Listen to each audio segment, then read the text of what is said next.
Hi, everyone. We're here at the Addison Center for the Arts, and we've had a busy, busy morning as Bala, our exhibiting artist, has been here tweaking the lights, putting some tags up, rearranging some pieces of art, and getting ready for her opening day.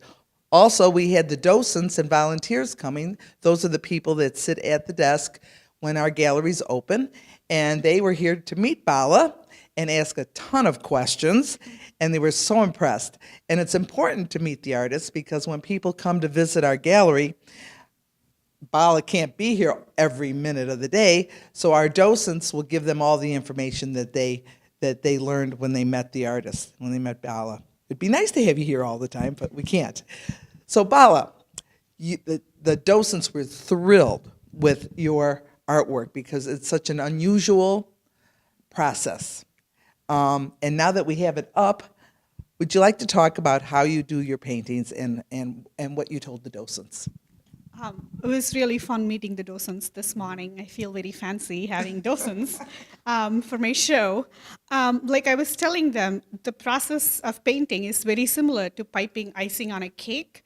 I make my paint, acrylic paint, very thick, put them either in piping bags or squeeze bottles, and it's a freehand process, like similar to watching videos of people putting icing on a cake. And how symmetrical and how even and how exact all your, what I would call brush strokes, which aren't, it's piping strokes, are. How do you start the process? How do you start it? Thank you. Usually I don't do a lot of measurements on these paintings. I mark the center of the canvas if it's a circular piece, and then the most I do is draw out a bunch of circles, have an idea of where my cardinal axes are. But other than that, it's all freehand. They're not perfect. Your brain tells you they're perfect. But wherever there are imperfections, it's basically your mind compensating. And you're the artist, so you know where the imperfections are, but for someone like me just looking at it, I'm not seeing it. Yes, I know exactly every little spot I have messed up. Usually my husband can tell when my circles are not circular and when things are not even, because I think it takes a lot of practice to keep seeing them all the time to be able to pick out the details. And you've been practicing how many years? And I wouldn't call it practice anymore. This is my 5th year of doing shows. It's magnificent, magnificent. I know on your peacock feathers, the peacock feathers are sort of iridescent, and you've got a little trick to that, don't you?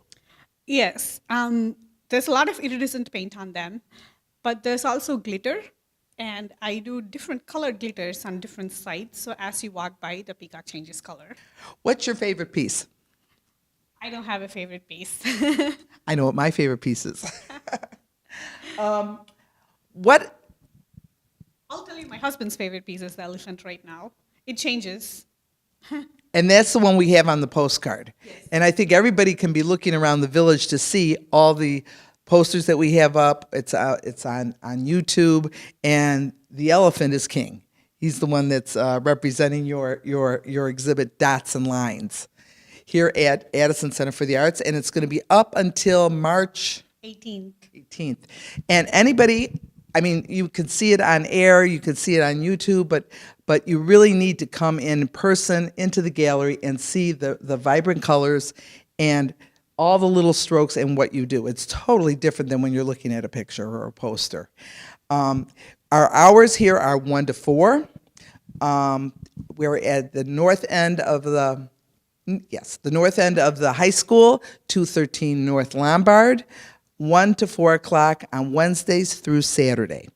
And if possible, if you can't make it, you can go online, you can call, and we will probably be having some private tours as well. So if you can't make it during the day, if you call, we try to arrange and make it available to everybody. So I'm excited, and I think Addison is excited having you here in our community. Thank you so much.